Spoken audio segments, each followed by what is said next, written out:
Hello, good afternoon, everyone. Thank you very much for coming. The Piano and its Perspectives is a program of the School of Music and Performing Arts, Provost Office of Extension and Culture, and the Media Department of the Federal University of Goiás, Mississippi State University at United States, and the Universidad del Atlántico, Colombia, with support from the Foundation for Science and Technology of Portugal, the Center for Studies in Sociology and Musical Aesthetics of the Universidade Nova de Lisboa, Center for Brazilian Studies, Radio Universitária, and Radio Brasil Central FM. The program team includes Pablo Lisboa, Rosângela Yazbec Sebba, and Yamira Rodríguez Núñez. Our goal is to bring topics related to the importance of art and its role in society to all interested parties. Today, we have Dr. Rosângela Sebba and Dr. Paul Head. Thank you very much. Hello, thank you for having me.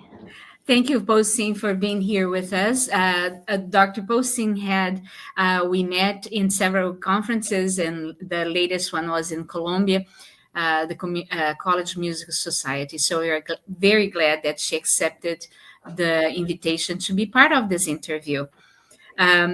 Dr. Posing has a degree in China, from China, Hong Kong, and she also has a degree from Missouri, Kansas, right? And then the Kansas doctorate in Kansas.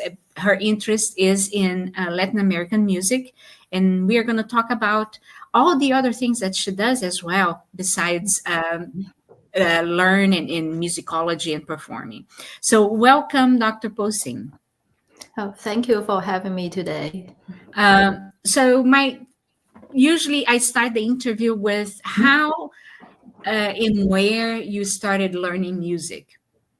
Well, so I started being interested in taking piano lesson as early as I was 3. But I grew up in Hong Kong.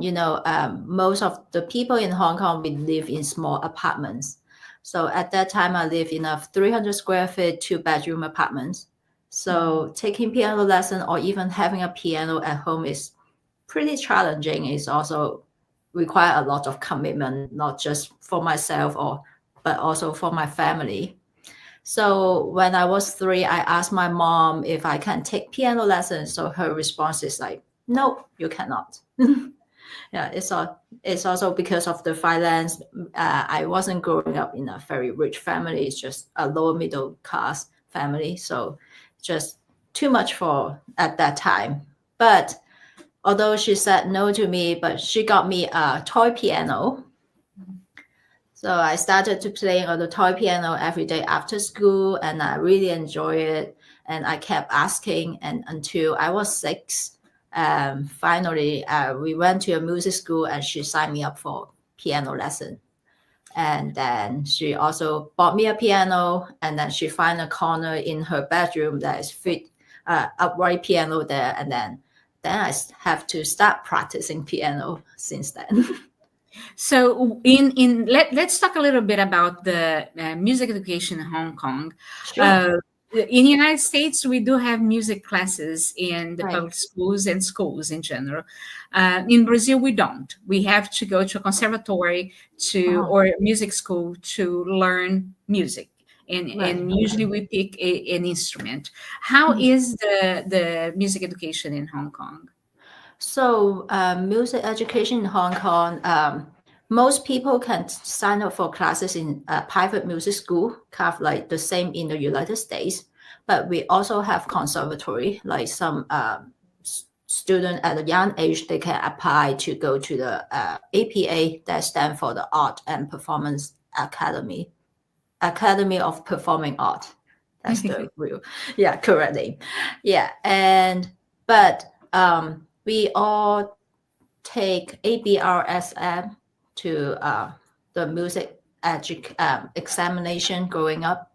So whether you take it in a conservatory or whether you take it privately, the goal of most parents is to keep your child to take all this examination, because it will help you to get to the college degree, even though it's related to music. So in that case, the conservatories and the schools, they are private. The family would have to pay for it. Yeah. Okay. It's similar to Brazil. Some of our conservatories are funded federally, so then we don't have to have a lot of fees. So what was the biggest influence in your life? Musically. Well, I would say there are two professors that they influenced me a lot. I think they are equally important in my life. One is my teacher when in Hong Kong before I came to the state. He always encouraged me to keep doing what I wanted to do, and he always supported me especially when I applied to graduate school in the United States. He supported me a lot, and he helped me to learn all this repertoire. He didn't mind to spend hours with me almost like every other day. Oh, wow. Yeah. And so in that case, does the conservatory or music schools, do they have a curriculum that you have to follow? I wasn't in the conservatory at that time already. So I finished undergrad, and then I took a few years before I applied for graduate schools. I see. But in the music schools in China, do they follow a curriculum, or is this something that they do? Okay. They do. Yeah, it's very similar to the United States here. Okay. Yeah. So what is the name of that professor that influenced you? I call him Mr. Kwon. Kwon, okay. Yeah. And is he still alive? Yes, he's still alive. And last year when I gave a recital in Hong Kong, he came. And I was so happy. And yeah, he seems very happy as well. Yeah. It's nice to go back and at least show what you've done definitely. with what they taught you. Yes. Yeah. But at the same time, it's also like I was very nervous because I knew he would be coming. I wanted to be a better player compared to like maybe 8 years ago. Right, Yeah, I understand. So in the United States, you study with Scott Wright, right? Yes. Yeah. So was he an influence, or is this someone that you seek to study with? Yes, he is another professor that has equally influenced my life and also my career. And he taught me a lot of things. He is a very scientific person. So the way he taught me gave me a lot of analytical thinking that it can apply either to my practice or also to my teaching. And he's also a very knowledgeable person. So he introduced me about a Peruvian composer who later became my research study subject. And how did he know about him? I think like years ago, he traveled to Peru a lot. So he knew about this piece by this Peruvian composer, and he wrote an article about a piece by him. And yeah, it was on MTNA magazine years ago. Yeah. Right. Well, so right now, if we look at your website, you are doing workshops, you're giving lectures, you are performing, you have a successful studio. How do you manage all this? How are you able to do all and still be on top of everything? Well, I try. I'm trying. Yeah. And I think one thing that keep me doing all of this is because I enjoy doing all of them. Okay. I do. Organization, how do you organize them? Do you have a calendar, or are you able to do all without conflicts? I try to do them without conflicts, but sometimes I have to deal with the conflicts and I have to figure it out. But for the most part, I'm really lucky that they are kind of lining up pretty, like in a way that is pretty smooth for my schedule. Yeah. And how did I manage it? When I was doing my master degree, I took 2 master degrees. I got a piano performance as well as a musicology. And through that period of time, I learned management of my time a lot. Like I started to wake up very early since then. Yeah. So in that time, so you have a musicology degree, and I see that you also, the thesis on musicology was on a Cuban composer. And I must tell you that I was drawn by it because everybody know Ernesto Lecuona. Everybody know. But tell us more about Ernestina Lecuona. So the reason I study about her, because I realized everyone knows Ernesto Lecuona, but no one knows that he had a sister who influenced him. So then that really triggered me to study about her, to find out more things about her.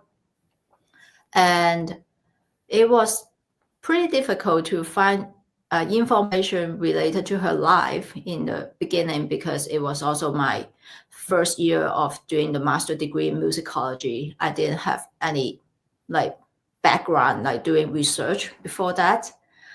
So it was fun. And it was really fun. And then I learned how to reach out to people through that. And then started to become really interested in Latin American music. And so were you able to go to Cuba? Because I know it's kind of hard. Yeah. No, I wasn't able to.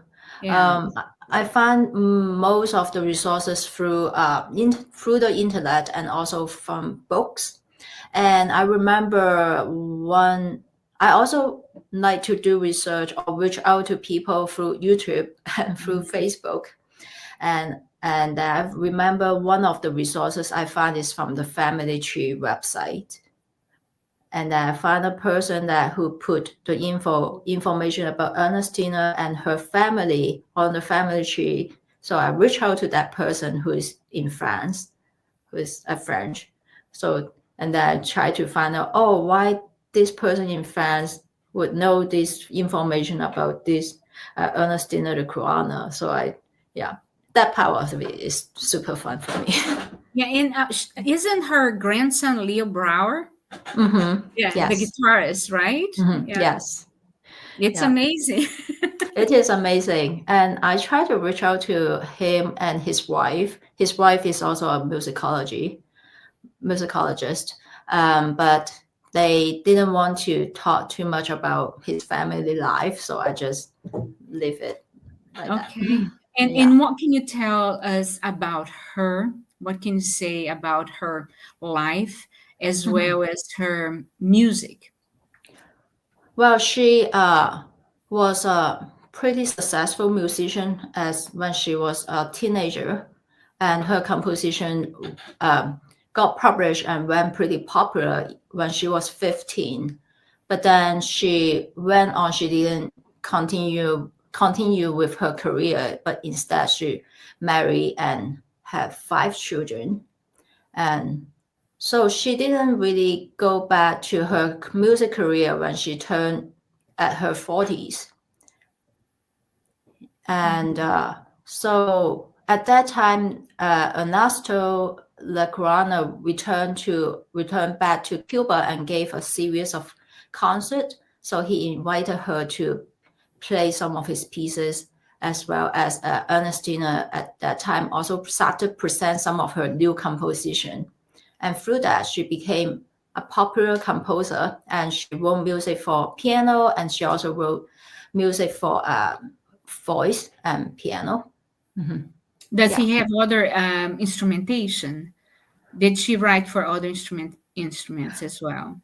I think so, yes. She wrote it for, I think most of the original music are written for voice and piano, and then later arranged for like ensemble for some performances.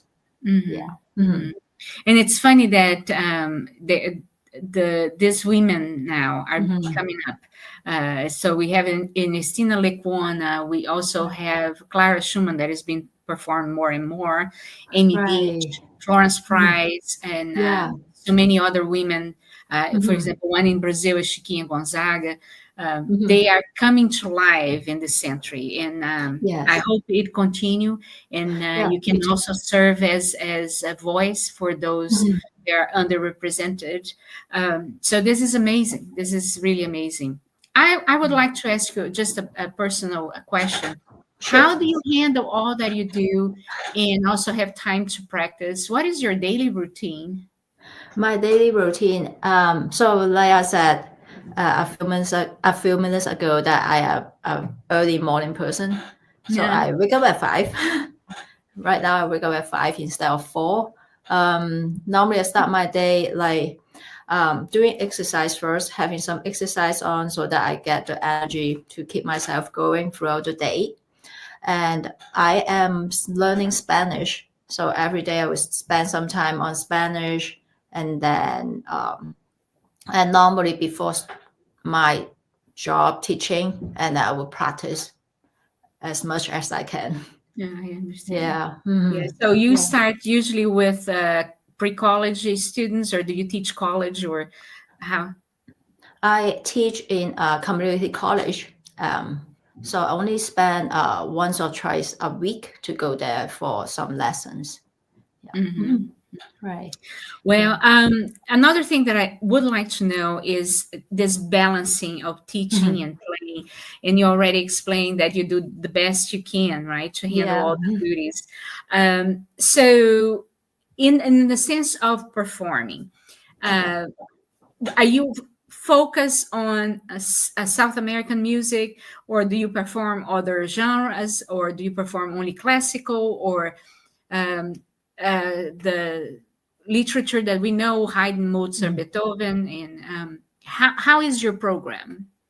So currently I'm preparing for a program that I'm going to present in November in Peru. So it's all Peruvian program. But I would like to also include some of the classical repertoire that people are more familiar with. But currently, yes, I'm focused on all these Peruvian programs because they're coming up. Can you tell us the composers? Yes. So I'm playing 3 concerts in Peru, and so they are all from music festival called Musicantes. So they have all this music are newly written. So I'm going to premiere all of them. Composers include Sadio Curtis. He is the founder of the festival, and he in this coming November, I'm playing a set of pieces called 15 Invenciones para piano. So it was inspired by Bach's 2-part inventions. Yeah, but in each piece, he wrote them in different musical styles that used in Peru. So when I do workshop or yesterday, I just gave a lecture recital about Peruvian music. I included this set, and then because I think it's a good set of pieces that teacher can introduce to students, because it's also like the 2-part invention that you can learn about the contrapuntal playing, but at the same time, you can also learn about the style that is different from the European style. Yeah. And then besides Curtis, I also play a set of pieces about cat. Yeah, I like cats. Is that he's the composer as well? No, but the composer's name, I'm always afraid that I would say it wrong. Let me double check. His name is Antonio Gavazzoni. Okay, right. Gavazzoni. Okay, I never. Yeah. Those is he still alive as well? Yes, they are all living composer. So he currently lives in Argentina, but he wrote this set of cat pieces to dedicate to his cats. So each piece has the title of his cat, either they are living or they already are deceased. Yeah. And what is his style of composition? Is that more chordal, more contrapunto, or what is his style? I would say it's more like it's very different from Curtis. His style is more like minimalistic style. Let's grow from a very simple theme, and he used the theme to just elaborate in each piece. And yeah. And is there any other composer that you're going to be playing? Yes, but I also play one piece by Daniel Curto. He is a flutist and he's also a composer who currently on a faculty at Indiana University. His piece is called Wheel. It was written for piano, but he also arranged it for orchestral version that he got a prize for. He won a composition prize for the orchestral version. Okay. So it's a programmatic piece. And I mean, all of these pieces, I think Daniel Curto's piece is very representative to the Peruvian folk music, because the elements that he used involving the pentatonic scales, involving some of the time meter shift from 4/4 to 5/4. Sorry, yeah, and then but also there's a lot of contrapuntal writing that he used in the music. Yeah. And, so can you say a little bit more about the festival? What festival is that? So the festival is called Musicantes. Currently is happening now. It normally starts from August to November. And so it includes a series of concerts for piano, for string ensemble, for choir, for electronic music. So it's just like all sorts of like music by Peruvian composers. Is that in Lima or other cities? They started in Lima 3 years ago, but since last year, maybe this year they have expanded it to not just in Lima, but also in Arequipa, Cusco. Yeah, I think that's it. 3 places. Yes. And hopefully next year, he's also going to expand it to the United States. Hopefully we have 1 or 2 concerts here in the States. Wonderful. Yeah, there's I'm interested in Latin American music, specifically Brazilian music, and I've been expanding a little bit more, and I really like the idea of bringing to voice those who never had the opportunity to have their music performed, the underrepresented composers, not only women but also men. And talking about women composers, and Messina and so I saw that you are on the board of IAWM, which is the can you explain the International Alliance for Women in Music? Yes, International Alliance. Yeah, can you explain that a little bit? So International Alliance of Women in Music support women who is in the music industry, either women performers, or women educators, or women in music therapy. So anything in the music industry. I am on the board and I'm on the committee, as the global initiative, that my role is to encourage more women composers from all over the world to join our organization. So in return, we support their performance, and we also support what they do. And like the organization has a lot of funding that support women to perform, or we host concert every year. So the coming one is in Germany this year, right? And then there's also competition for composers to participate. And and in Germany, what's going to be what is the schedule for that? In Germany,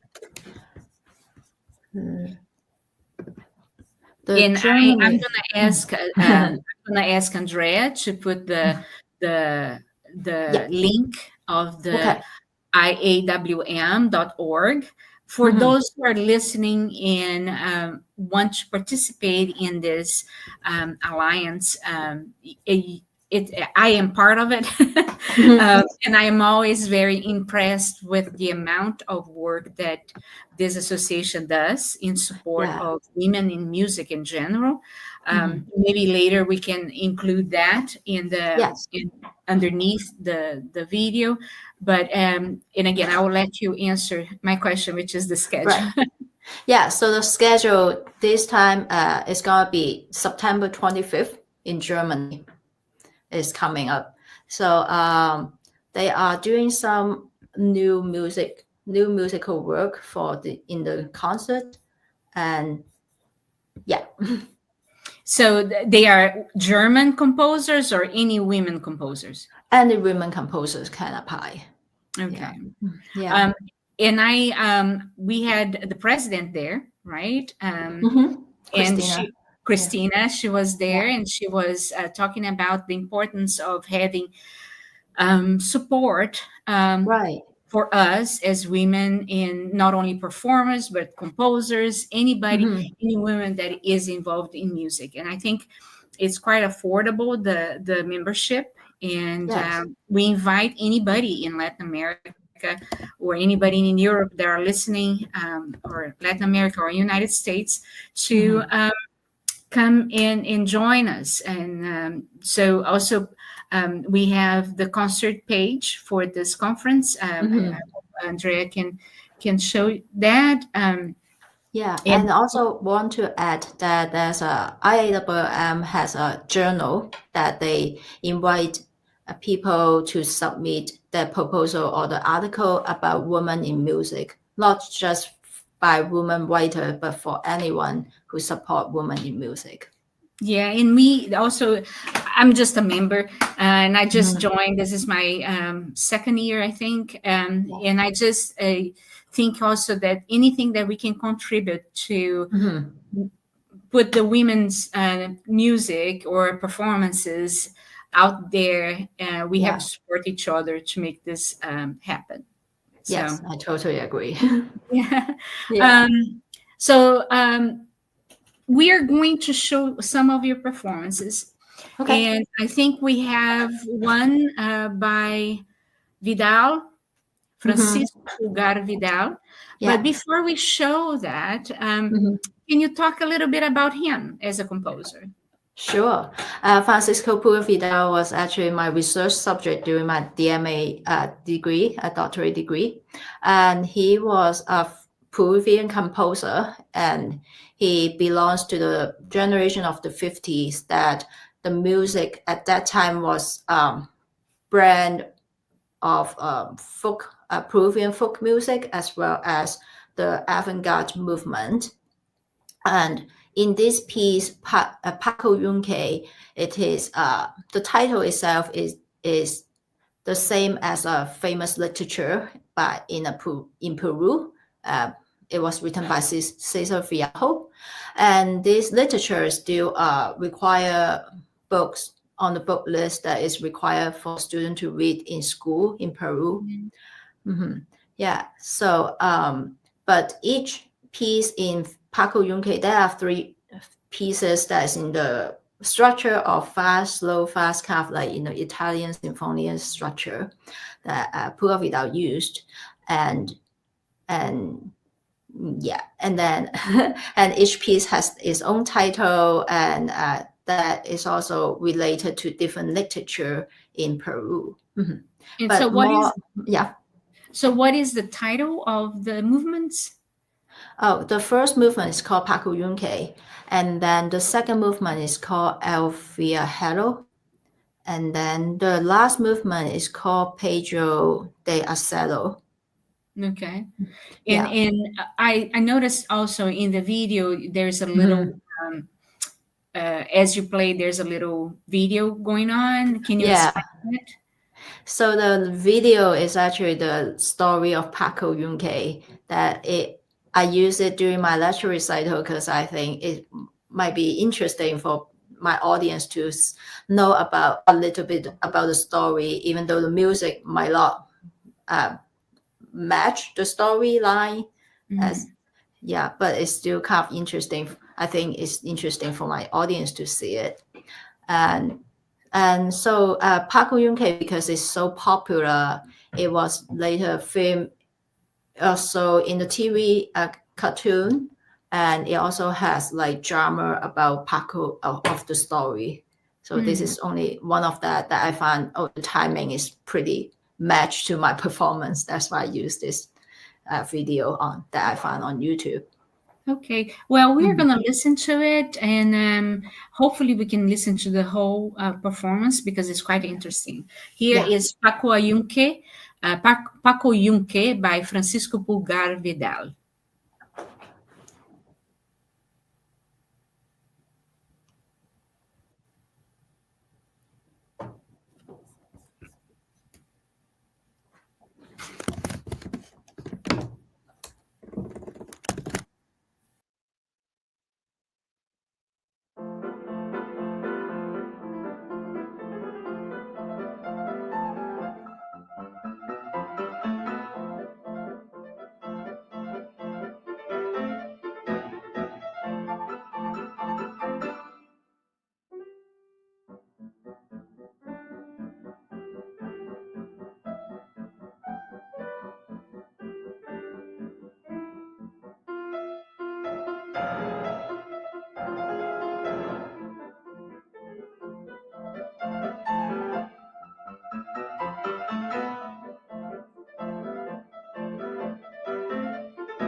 Agora é mata-mata na Sul-Americana.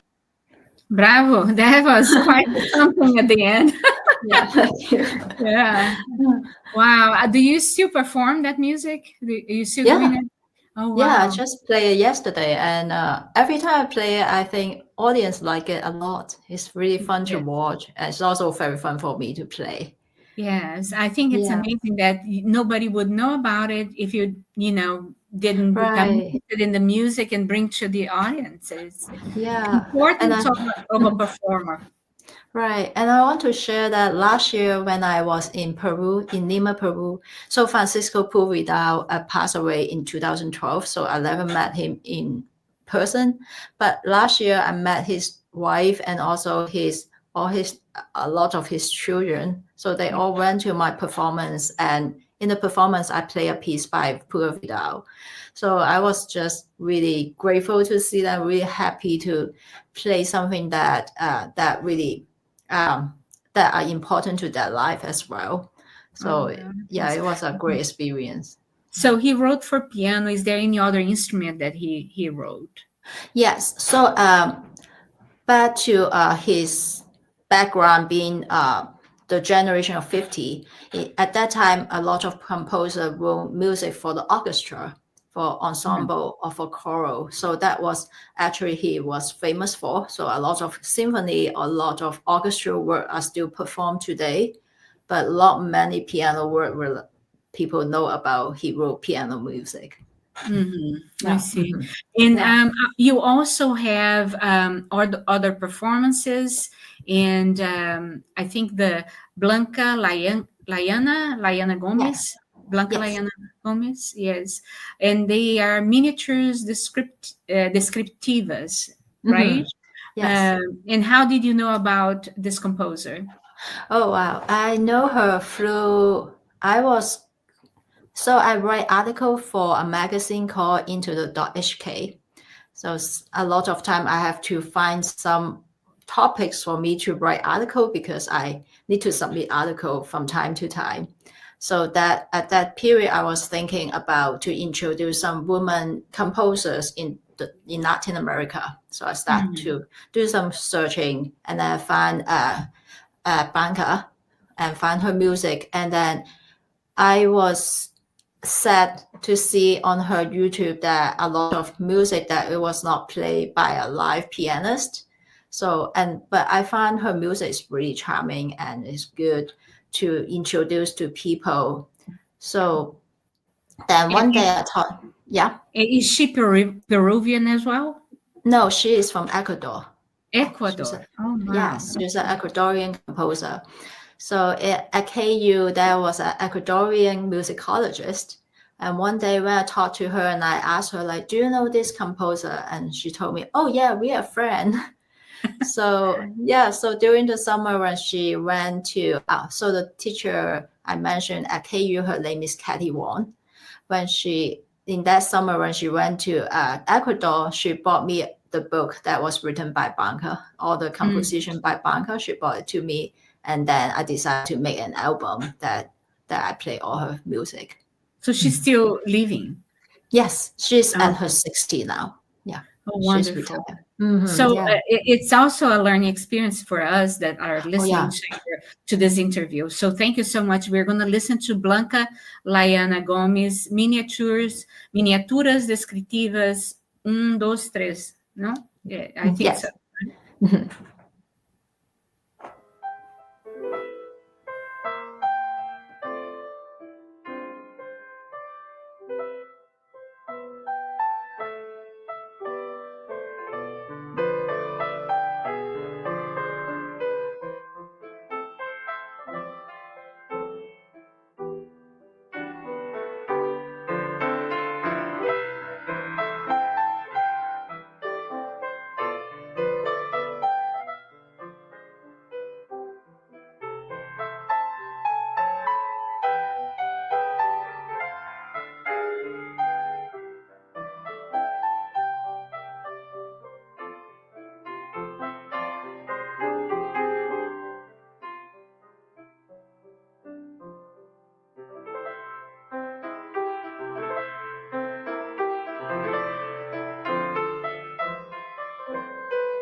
This is beautiful.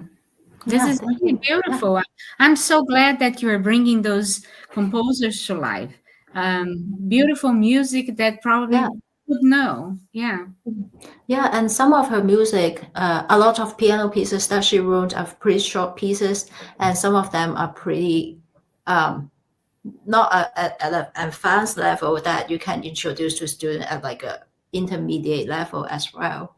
Yeah, there has been a lot of teachers who are substituting some of the Schumann, Tchaikovsky, Burgmüller with those composers that we don't know. And it's so important to expose the students to a variety of composers and styles. Yeah. Yeah, and she herself studied at Ukraine for music. So there's a lot of like that European style that you can hear in her music as well. Absolutely. Yeah. If you hadn't told me that she was from Ecuador, I would think, okay, maybe American or something. Yeah, exactly. You also mentioned that you write for the magazine. That's how you got to know her. The Interlude, right? Interlude magazine. And if Andrea could also put in the website. Can you talk more about the magazine and what you do and what other people do? So Interlude.hk is an online classical magazine that is based in Hong Kong, but the owner of the magazine, she also travels a lot, so a lot of the readers are in Europe. I think it's like European-based or readers for the most part. And for me, I write articles, and she gives me a lot of like flexibility about what I want to write. So recently I do more about interviewing artists, musicians. When they have album release, I interview them and ask them to share what their challenges or what the music or the album's about, and also write some articles that is more for fun for me, at least, like music that's related to cats, music related to animals. That's something that I really enjoy writing. And musicians on the stems, that or classical music that you can find on the commercial, on TV advertisement. And those are something that I like to do research about. And the magazine is in English, right? Yes. You write in English? Okay. Yes. And is there any other contributors to the magazine as well? Yes. So there are lists of contributors on, if you go up and then you'll find about, and then there's a list of contributors, and we are from all over. So a few of them are from the UK, and a few of them live in the United States, including myself, and some of them I think they live in Hong Kong. Yeah, so it's just like over, and all over the world. Yeah, we are over the world. Yeah, exactly. And it's mainly music in general. It's not just classical music. It's music in general. Is there any popular or no? I don't think there's a popular music, but new music as well. Okay. Yeah. So I had bumped into this website before, and I was very interested. And it's amazing because there's such a variety of articles. I started reading, and I got pretty much I lost track of time. And the article is not it's not like a long article, so it's pretty easy read. That's the goal of this website as well. Yeah, and there are some videos too, right? Of performances. So, but see, I always ask the same question at the end. Okay. As a musician now, and with such experience and such a variety of experience, what is your advice for a young musician in general and a young pianist? If you had to tell a young person that is starting to become interested in music and piano, what would be your advice for that person? So one very short word is to keep doing what you like to do. But for my students, one of my students, she is preparing to apply to colleges, and she wants to study music in her undergrad. And I think through teaching my student, they can see what my life as a teacher and a musician is, because I normally just share what I'm going to do this week with them, and then what I'm performing next week, this and that with them. And they ask me questions, and I try to be really transparent to tell them what my routine is. But for in general, for musicians or for young musicians, or even for myself, it's just not to give up, to just keep doing what you want to do, and you will find something. Mm-hmm. And in the case of a foreign student that would like to expand the career, or in the United States or in Europe, what would be your advice for that as well? My advice would be, I don't know. It would depend. So since I study in the United States, I can share my experience, what I was like when in the first year studying in a foreign country for me, about myself, and then I can share my experience with them. But the advice would be, again, I think it's just general. If you really want to do something about music, it is not a money-making industry. Yeah. But at the same time, I doubt that somebody will starve. Right, exactly. Yes. What I'm finding, and I may be wrong, but I was in New York in a meeting, in fact, in the Steinway meeting, and they were saying that there's 25% in the past 10 years of people graduating with a piano degree. And more we are in need of pianists, and more we are in need of musicians in general. I can say that if you open any job magazine, you're going to find more collaborative pianists / musicologists / teacher that college or a university is seeking, especially church musicians. There's a huge amount of interest in need for that. And also what you do, which is a private studio.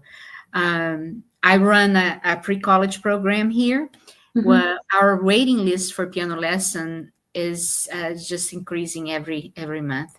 Right now, I have 35 families seeking for piano lessons. It's huge. And I always tell students all the time, I know I ask for your advice, but may I add that Sure. do well. I think music is one of the things, one profession that 70% is not good. 80%, it doesn't cut. 90, maybe, but 95% and up of quality is the only way to pursue a career. And if you are good in what you do, you will get a job. Possin, is there anything else you would like to add? Because this is it is a learning interview for me. I learned a lot from you, and I really appreciate you sharing your research and your performances with us. Is there anything else you would like to add? Well, I would like to add thank you. That's for sure.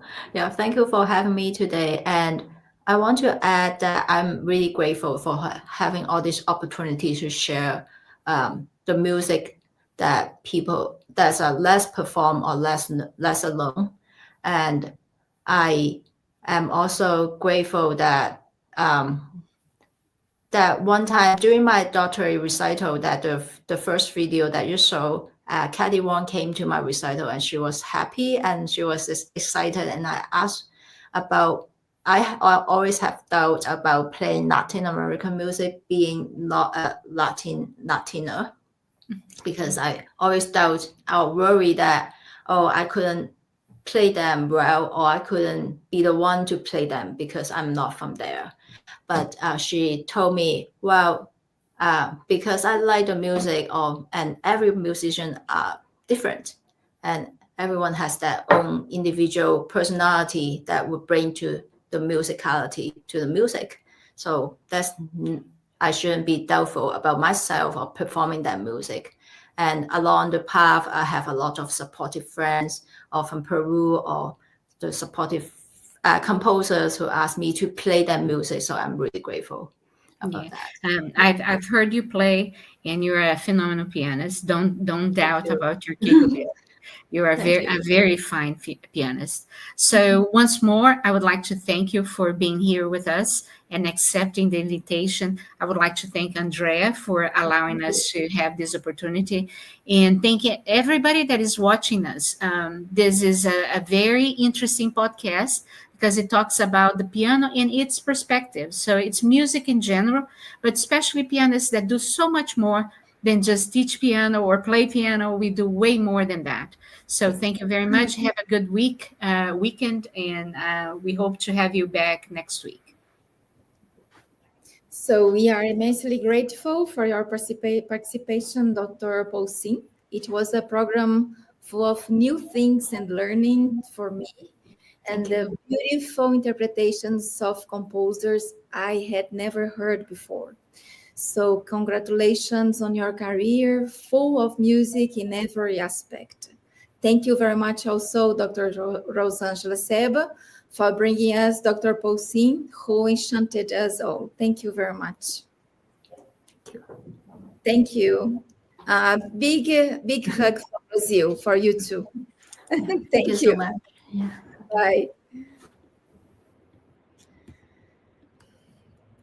The Piano in its Perspectives is a program of the School of Music and Performing Arts, Provost of Extension and Culture, and the Media Department of the Federal University of Goiás, Mississippi State University at United States, and the Universidad del Atlántico in Colombia, with support from the Foundation for Science and Technology of Portugal, the Center for Studies in Sociology and Musical Aesthetics of Universidade Nova de Lisboa, the Center for Brazilian Studies at Federal University of Goiás, Radio Universitária, and the Radio Brasil Central FM. The program team includes Pablo Lisboa, Rosângela Yazbec Sebba, and Yamira Rodríguez Núñez. Our goal is to bring topics related to the importance of art and its role in society to all interested parties. Thank you very much, and see you next week.